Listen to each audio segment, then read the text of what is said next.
Hi, this is Evan Burkhead, and today we're talking to Dr. Claire Wheeler.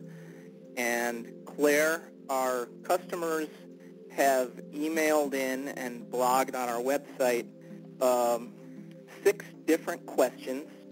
The majority of them ask these questions over and over, so I'm going to ask them in the order that they rank, starting from the top. And we appreciate your helping us out with answers to these questions from a healthcare professional. The first question is, what are the effects of stress? Well, you can break the effects of stress down into 3 major areas. And basically what we're talking about here is chronic stress, or the stress that builds up over time, day in, day out, dealing with hassles and major life events.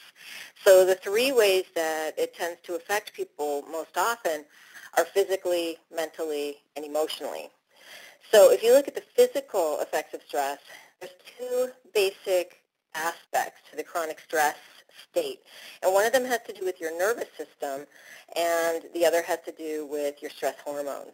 So Okay. just looking at your nervous system, what you tend to see is that you're sort of chronically sort of keyed up and ready for something bad to happen. And we call that sympathetic activation. And what that does to the body is it keeps your blood pressure elevated, it gets your muscles tense. It's associated with more frequent headaches, either tension headaches or migraine headaches especially, and it also tends to make it hard for people to sleep, so you have insomnia. And when you put that together with the muscle tension, people often complain of fatigue. The other aspect is the elevation of a stress hormone called cortisol. And a lot of people have heard of cortisol, and there's a lot of research that has come out recently linking cortisol with especially heart disease, but other chronic illness as well. And what the main effects of cortisol when it's elevated chronically in the body is it keeps your body ready for some kind of emergency, and that includes a famine, because really we're designed to withstand that if you think about sort of our genetic heritage as hunter-gatherers. So what cortisol tends to do is elevate blood sugar.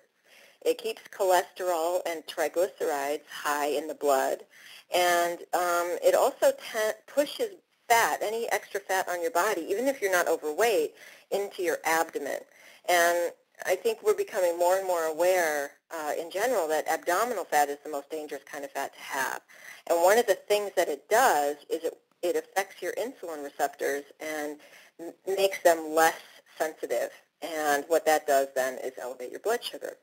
So when you put all of that together, what you're really seeing is stress activating the major risk factors for heart disease and stroke by elevating your blood pressure, keeping your cholesterol and your blood sugar high, and putting fat in your belly. So physically it can be quite hazardous to stay in a chronically stressed state for a long time.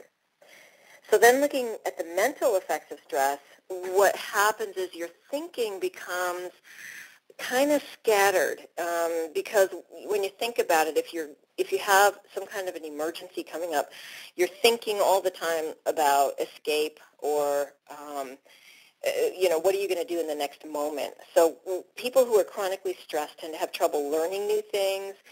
They frequently, very often, a lot of my patients have complained about memory, almost to the point of wanting to get their memory tested because they can't remember where their keys are, they forget names and things they need to do. And just in general, it's harder to concentrate when you're stressed out. And then finally, the emotional piece is really important. Stress is almost like an emotional state, but different people sort of have different emotions in response to being chronically stressed. And the 2 major ones tend to be either anger or feeling sad and kind of helpless. And both of those have been very strongly linked also to chronic disease. So like when you get stuck into anger, that can evolve into hostility. And people who get kind of stuck in a sad, helpless response, that can evolve into or harden into depression. And hostility and depression are the 2 emotions that are strongly linked with the development of cancer, heart disease, and other diseases. So when you put all that together, you got a frazzled, sort of irritable, tired person who is caught sort of in this spiral of not feeling up to the demands of everyday life.